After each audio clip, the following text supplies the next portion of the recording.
Yabakoswa na yejina atayamantam nimu na headmaster no wo Amenfi Senior High School wo wasa Kropon Mensimu e wo wasa Amenfi East watayamantam ye Isaac Kwesi Mixon odi adesre to aban no so enim any old student obi a na nsem obi se wo mo hye won mo school dan biase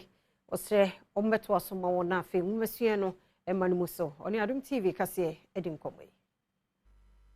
Amenfi Senior High School eka entwaso suku awodua enipa dodo wo mu pa e watoye mantemu senti baby adusuafo no ebeda no eyana ehwo akoye den emwama adusua ne adetwe enkoso anka suku ni hyehye mu no owo pepa no se obegye adusuafo dodo na atete wo mu ewo ngumasue mu enso enkoba ne sa suku panyina wode suku ya no Isaac Kwesi Mixon ebra wo ni Adom kase ama ne boni Augustin Boa etwetwe nkomo na wo mu abesuku mu wo awie ko emfiempim yenu ene enwatwi mu ede enema bi ekoma adusuafo se wo mu wo ho enko National Science and Maths quiz ene odi tu dwase nani so se wo mu a awie suku ni kopese wo boa na enso aban emrametre wo mu adan mu ema wo mu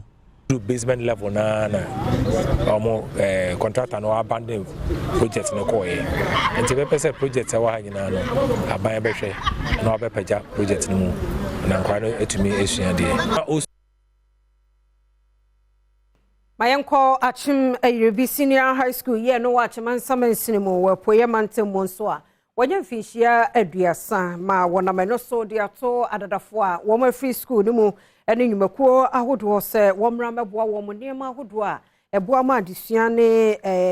adekere ekọ nanimu natumi aboa ama kyerefo nso a wayi wo ye mo kire no onho ahare won woni Adom kase akasa Abrewapon Ayerebi Senior High School ewo Achimansa District womo edi womo 30th anniversary no odwumedie na se no ana headmaster edi tu dwa se womo ebehia emwa se school dan no womo besiesie wosan so edi tu dwa se womo behia classrooms ebi so akade wo ho dada no se ne beboa ama adesua etumpon ewo school mo ye hia philanthropist ye hia stakeholders are omo beba beboa yen na Ayerebi Senior High School so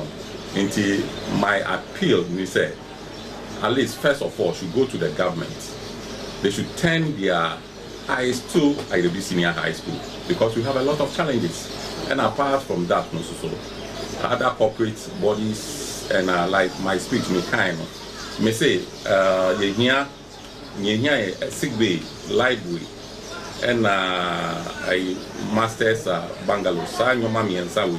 Achimansa District Director of Education Joyce Efiye Ejepon enso editor awofo ene teacherfo enim se omo emom se ne omo so ebetimi abo ankwada no ama omanya daachi papa enti ma kyerefo mesramu. Listen, dear the students, to ourselves. These boys and girls have got issues. Your little counseling, I bet counsel no can move a child from F9 to C4. Young mom kakra na young page education. Mesra manananum any past students say omwa Isaac. Titri uni awofo.